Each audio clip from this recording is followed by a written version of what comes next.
El tema de esta sesión es enormemente importante. Yo diría que es vital. Aunque no solo de pan vive el hombre, sin comer no podemos vivir. Y sin dinero no podemos comer. ¿Por qué entonces no se nos dan ni siquiera nociones de economía elementales en la enseñanza escolar obligatoria? ¿Es casualidad? Tenemos derecho a ello. Santiago Coello Martín es un economista teórico y práctico. Quiero decir con esto que no solo tiene suficientes y más que suficientes títulos académicos, sino que además ejerce actividades empresariales. Ha ocupado cargos importantes en la administración pública y en la empresa privada. Él nos va a ayudar hoy para que avancemos un poquitín en nuestra alfabetización económica y nos va a empujar para que estudiemos algo de economía en nuestros ratos libres. Santiago, gracias por tu aportación, recibe mi agradecimiento personal y el de todos aquellos que van a visionar tus palabras. Gracias. Como veis, el título es Derecho y necesidad de la alfabetización económica. Es muy consciente de lo de emplear derecho y necesidad, quizá en el orden inverso de justificación, porque como hay necesidad, en mi opinión, de que sepamos todos los ciudadanos, todas las personas, lo suficiente de economía para saber desenvolvernos bien como ciudadanos, como votantes, como convivientes en una sociedad lo suficiente convencida de economía, eso mismo hace que sea realmente un derecho que todos deberíamos poder ejercer. Naturalmente esto tiene que ver tanto con la posibilidad de aprender economía en el sistema actual, como sin duda también unas nociones básicas, aunque ya nos pille algo mayores volver al colegio, ¿no? Pero bueno, vamos a hacer un repaso rápido tanto de la primera parte de esas posibilidades de formación actual, cómo está ubicada la economía en el mundo educativo, y luego vamos a aprovechar esta oportunidad que nos brinda la parroquia de Santa Rafaela María para poder repasar unos conceptos básicos sobre lo que podríamos llamar esa alfabetización económica, esa base que nos permitiese estar un poco menos despistados cuando surgen informaciones en los medios de comunicación, en conversaciones que tienen que ver con la economía. La primera pregunta, por lo tanto, que me hago y que os hago es: ¿sabemos lo suficiente? ¿Sabemos lo necesario de economía? Me gustaría que cada uno de vosotros lo pensase un momento y levantase la mano diciendo, pues yo sí o pues yo no. Desgraciadamente no podemos interaccionar en tiempo real por la pandemia, pero sin duda esa reflexión es buena. Antes de seguir, ¿sabemos cómo funciona la economía? ¿Sabemos lo necesario? ¿Escuchamos la economía continuamente en conversaciones, en medios? Yo creo que sí. Y por lo tanto, el saber, ese saber necesario, también creo honestamente que no sabemos lo necesario. De ahí que esta iniciativa sea muy o más que oportuna. Hace tiempo que es un sentir unánime entre los profesionales el que la formación económica esté más reforzada tanto en nuestra educación básica, en la ESO, como en el bachiller. Desde hace mucho tiempo, Consejo General de Colegios de Economistas, la Comisión Nacional de Mercado de Valores, noticia que he puesto aquí, entre otras cosas porque está protagonizada por un Pablo Gasós que es nacido en Zaragoza, y en otros muchos foros. Aquí mismo tenemos, en colaboración del Colegio de Economistas de Aragón y de Ibercaja, durante varios años se ha desarrollado un taller de finanzas básicas que era tanto para universitarios, en el cual yo participaba, ahí esta transferencia, como o para gente del común, vamos a decir, no necesariamente universitaria. También tiene un plan de educación financiera con información el Banco de España, que os pongo también ahí en otra foto. Es decir, que hay en los organismos públicos más concernidos o relacionados con la economía, sí que hay mucho interés en que la gente sepa economía, pero fijaros, economía relacionada con las finanzas del día a día, con la economía personal, por lo tanto. cosa que es muy loable, porque sin duda todos tenemos una cuenta en el banco, todos tenemos a veces que firmar un préstamo, o queremos hacer un depósito para tener una cierta remuneración, o cuando hablamos hoy de la bolsa, ¿no? ¿Y eso qué es? ¿Y me interesa o no me interesa? Esas finanzas básicas, ciertamente, sobre ellas hay una gran carencia en la población. Pero la pregunta que yo ahora os hago es, ¿de acuerdo, educación financiera para la vida cotidiana? Sí, pero ¿no es menos cotidiana la necesidad también, como decía al principio, de saber de la economía colectiva, la economía de tu país, de tu entorno, de Europa, del mundo? O sea, porque nos condiciona, y de hecho las noticias principales sobre la misma, sobre cómo funciona nuestro mundo, esas no tienen que ver con la economía diaria, tienen que ver con lo que podríamos llamar una economía colectiva, no es la personal, es la que nos afecta a todos y sin duda condiciona todo el desenvolvimiento de nuestra sociedad. Yo creo que también hay que insistir en ese aprendizaje y hay que insistir en no solo en la formación reglada que hay para las personas más jóvenes, también para todos nosotros. Por lo tanto, lo primero que tenemos que distinguir en esta breve charla es entre la economía que podemos considerar financiera personal, sin duda relevante, porque nos afecta en cosas obligadas, todos tenemos una cuenta corriente, de la economía que ya con un nombre más técnico vamos a denominar como pública.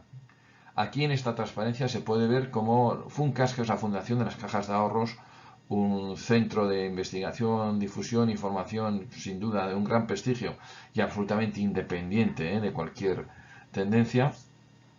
Su director, también su director general es un zaragozano. Pues bueno, sobre FUNCAS se puede hablar maravillas porque desde hace mucho tiempo las cajas de ahorros han tenido le han dado una gran importancia con sus obras sociales a la formación financiera. FUNCAS ha quedado, sabéis que las cajas han cambiado y se han convertido en bancos, fue uno de los motivos principales o consecuencias principales de la crisis financiera, pero ahora FUNCAS permanece a pesar de todo y es un think tank, lo que consideramos un think tank. Y yo os lo recomiendo, que entréis en la página de FUNCAS siempre a buscar cosas. Luego os recomendaré alguna más. Bueno, pues FUNCAS, como veis, me sirve de buen ejemplo para ver lo que se entiende por economía pública, esa economía de todos, la economía de lo colectivo, ¿no? Y habla ahí, si se puede leer, economía pública y fiscalidad, regulación del mercado, regulación de la competencia, política industrial, economía digital e industria, estudios sectoriales, porque la economía también es lo mismo hacer un estudio del sector del automóvil que el sector de la alimentación, evidentemente, ¿no? Hay un montón de cosas dentro de la economía pública, pero al final todas acaban en una síntesis, que economía pública tiene que ver con aquello que detrás tiene decisiones desde los órganos del gobierno de una sociedad. En definitiva, detrás de la economía pública o relacionada con la economía pública, es pública precisamente porque concierne a los órganos de representación pública que nos gobiernan. Por ejemplo, también tenemos aquí una transparencia de una casa próxima, como es la Universidad de Zaragoza, que nos hace una pequeña descripción de lo que puede ser la economía pública. Tiene un grupo de investigación que tiene su propia página web. Fijaros cómo se define. La actividad investigadora del grupo, que es un grupo de economía pública, se centra en la economía pública, disciplina que se ocupa del análisis de la intervención pública en la economía y de los instrumentos utilizados por los gobiernos para estos fines. Por ejemplo, ingresos y gastos públicos, regulación del mercado, empresas públicas, etc. No es se podría definir más ampliamente lo que es una economía pública, pero es bastante clara. En definitiva, como veis, tiene que ver con lo que yo ya decía. Economía pública es porque tiene que ver con la intervención pública, es decir, por el gobierno, con los distintos gobiernos, o en un caso como el Estado español, que está muy descentralizado, con las distintas administraciones, por supuesto la Administración General del Estado, pero también los gobiernos autonómicos. Por lo tanto, pensando en nuestro país, tenemos como economía pública la que tiene que ver con la intervención del gobierno de España y de los gobiernos autonómicos. Pero bueno, vamos a empezar a definir.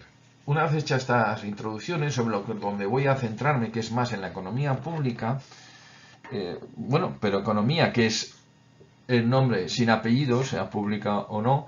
¿Qué es la economía? Hay muchas definiciones, pero yo pongo aquí una que está fuera de toda discusión, que es de Paul Samuelson, que fue premio Nobel en 1970. Yo estudié con un libro de Samuelson, Teoría Económica. La verdad fue un docente formidable, ¿no? Fijaros, ¿qué dice Samuelson? La economía es la ciencia social sobre el uso de los recursos escasos para la producción de bienes y servicios valiosos y su posterior distribución entre las personas. Es decir, tiene que ver, muy importante, con recursos escasos. Si no hay escasez de recursos, si el recurso del que vamos a hablar no es escaso, es infinito, no es sujeto de la economía. La economía tiene que hablar de cosas que se pueden acabar, que no existen indefinidamente o inabarcablemente, no. La economía se mide y es porque hay los recursos que trabaja, con los que estudia, son escasos. Ojo, que escasos más de lo que nos parece. Por ejemplo, ¿el aire es escaso? Probablemente no, en el sentido abstracto. Pero ¿un aire de calidad es escaso? ¿La contaminación, por lo tanto, tiene que ver con la economía y las consecuencias de la misma? Pues igual sí. En fin, que el tema de escasos, en un mundo muy sensibilizado hacia la influencia de la economía y de la actividad humana en el medio ambiente, sin duda se va ampliando. Bien, esto lo dijo Samuelson en el 70, ¿no?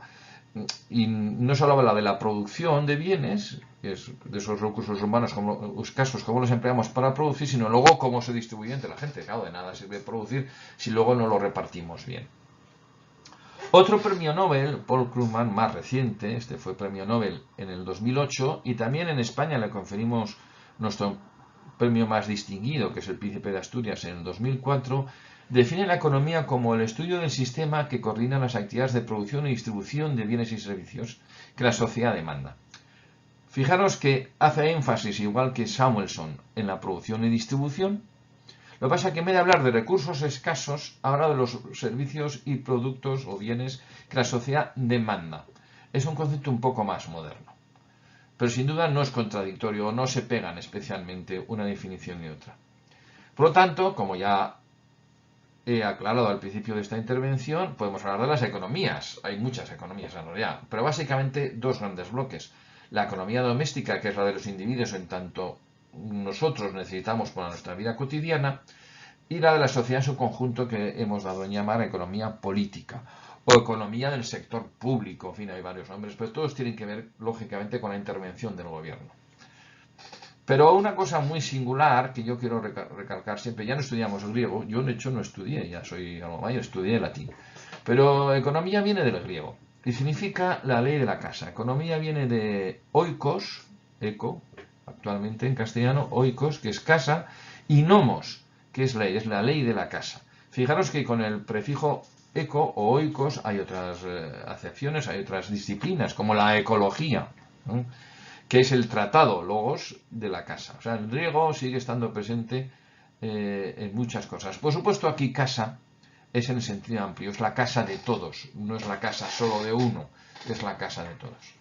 Ese es el origen de la palabra economía, que, bueno, como tantas cosas en nuestra civilización nos remonta a los griegos. ¿Cómo está recogida la economía en nuestro sistema educativo? Bueno, aquí he hecho una pequeña foto, ¿no?, del BOA, del Boletín Oficial de Aragón. Fijaros, materias de la modalidad de humanidades y ciencias sociales, economía. Bueno, pues ahí lógicamente no voy a poner aquí todo el BOA porque sería imposible. Pero sí que os digo que en cuarto de la ESO es una asignatura opcional. Y luego, si se elige efectivamente esta vía de bachiller, hay dos cursos en el bachillerato de humanidades y ciencias sociales. Pregunta que ya de alguna forma he respondido con mi intervención anterior. ¿Es suficiente que la ESO, que no olvidemos que es la fase obligatoria de la educación, es suficiente que en la ESO esté como opcional? Yo creo que no. Yo creo honestamente que la economía tenía que ser obligatoria. Claro que es, y sí, seguro que entre el auditorio hay maestros que podrían decir, hombre, es que al final hay tantas cosas que hay que enseñar que sería inacabable el programa. Y tienen razón.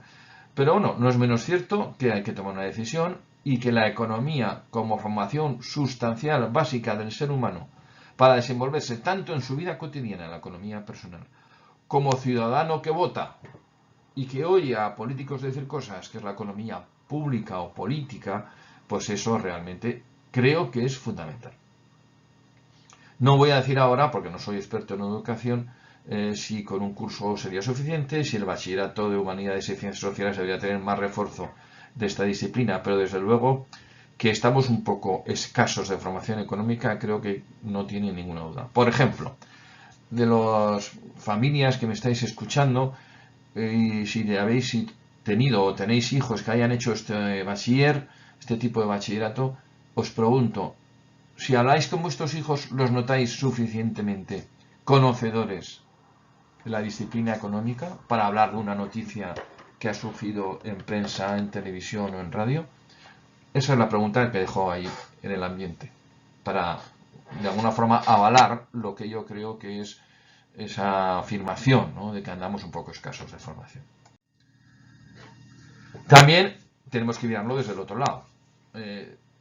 ¿Sabemos enseñar economía? ¿Tenemos profesores capacitados? Yo aquí he sacado una cita de un investigador de FEDEA. FEDEA es otro de los grandes think tanks de España, que es la Fundación de Estudios de Economía Aplicada de un enorme prestigio. FEDEA junto a Nada es Gratis, que lo pongo debajo, que es uno de los que más sigo yo, porque es formidable, son todos académicos de un gran prestigio, que el título ya lo dice mucho, y luego incidiremos sobre ello. Nada es gratis en economía, nada es gratis en la sociedad. Bueno, Antonio Cabrales participa tanto en FEDEA como en Nada es gratis, y fijaros qué cita le saco. Es verdad que un mal maestro tiene consecuencias nefastas para la sociedad, pero un mal economista o un funesto banquero, como ya hemos visto, por cierto, recientemente, son también armas de destrucción social masiva. Bueno, también hay una responsabilidad por parte de los profesionales de estar bien formados. Y desde luego enseñar economía requiere de un nivel profesional específico, tanto en el bachillerato como en la ESO, como también en la universidad. Por ir terminando esta primera parte, bueno, ¿y qué está pasando con los estudiantes de economía? Bueno, pues mi sensación personal, lo digo porque tengo 2 hijos que han hecho ese bachillerato, el de ciencias sociales, de alguna forma los que eligen esa vía, pues las matemáticas no las rechazan, pero tampoco les entusiasman. ¿Y qué es lo que está pasando? Pues que la economía es una ciencia que necesita de matemáticas. No digo que haga falta ser un matemático, no falta el mismo nivel de matemáticas como el que se va a dedicar a esa ciencia luego profesionalmente, o a la física, por decir una cosa parecida o relacionada. No, pero lo que está resultando es que los estudiantes de bachillerato técnico dan mejores resultados cuando estudian economía. Es decir, el universitario de economía que viene del bachillerato técnico, como viene con mejor aparataje de tipo matemático, es mejor estudiante. Esto se nota muy especialmente para los estudiantes de economía pública, economía pura, vamos a llamarlo así, la teórica más de economía política, de cómo gobernar el país, el mundo. Es menos necesaria la matemática, no es menos cierto, para los estudiantes de economía de empresa, como yo soy economista de empresa. Pero sin duda la matemática, que se está olvidando un poco, es importante, porque la economía es una ciencia social. Y sobre esto vamos a hablar un poco más. Pero es una ciencia, y esa ciencia requiere de formación matemática. Y desde luego siempre se ha hablado de que hay 2 cosas troncales, las matemáticas y la lengua. Y ambas, y esta última tampoco es baladí, digámoslo así, el bajar el nivel en el estudio de la lengua, son imprescindibles para la mayor parte de las carreras, también para la economía. Bien, como podéis imaginar, el tema es muy extenso y el tiempo pues no da para más. Seguramente puede haber próximas sesiones donde podamos entrar en temas más concretos. Lo que pretendía con esta introducción, con este repaso, con estas ideas, era estimular el interés por adquirir conocimientos económicos en todos nosotros, porque son las reglas de juego que se usan en nuestro vivir cotidiano en multitud de cosas. tanto en la administración como en esta vida cotidiana. Por ejemplo, a modo de ideas rápidas que tenemos aquí, quería resaltaros, por ejemplo, como os decía, sabríamos ver el IPC, podríamos entender que sabemos exactamente cómo se calcula el IPC. Aquí hay una tabla donde se dice cómo se calcula, pero lo hemos entendido bien cuando oímos hablar, otro ejemplo, de la tasa de paro, que tenemos aquí la fórmula de la tasa de paro es esta que tenéis aquí. Bueno, pero ¿entendemos lo que significa población activa? ¿Qué significa población activa? ¿Qué incluye? ¿A qué se refiere eso? Los desempleados sé que sabemos qué es. Más ejemplos. ¿Sabemos distinguir entre microeconomía y macroeconomía, que son las dos grandes ramas de la teoría económica? ¿Y la relación entre déficit público y deuda pública? ¿La conocemos? ¿Sabemos por qué? Ojo, esto está en nuestro día a día y nos compromete mucho como país. Otro dato que oímos todos los días. El Producto Interior Bruto, el PIB. ¿Sabemos bien lo que es?